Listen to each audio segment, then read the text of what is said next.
27তম রোজার ইফতার। আসসালামু আলাইকুম সবাইকে। আজ পবিত্র রমজান মাসের 27তম রোজার আজকে আমি আরবিয়ানের বাসায় ম্যাডামের জন্য ইফতারি বানাইছি। ভাবলাম আপনাদের সাথে দেখাই। আজকে ইফতারি প্রস্তুত।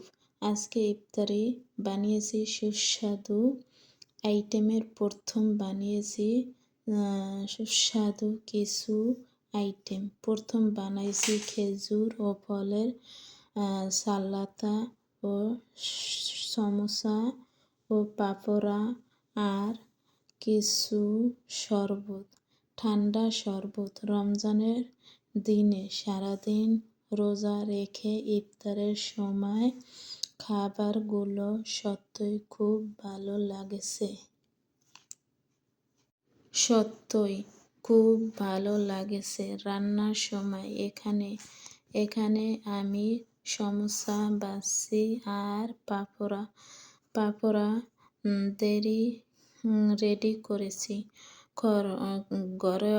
ঘরের মধ্যে। ইফতারের সুন্দর একটা ঘ্রাণ ছড়িয়ে গেছে। রমজানের এই সময় সত্যিই অনেক শান্তি আর বরকতময় সময়। আল্লাহকে আলহামদুলিল্লাহ।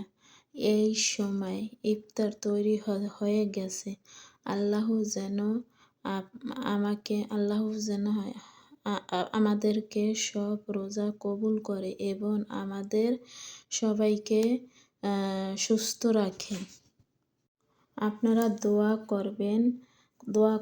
ভিডিওটা যদি ভালো লাগে লাইক, কমেন্ট আর শেয়ার করবেন। সবাইকে পবিত্র রমজানের শুভেচ্ছা। ঈদ মোবারক। আশা করি সবাই ভালো থাকবেন। ওকে, আল্লাহ হাফেজ।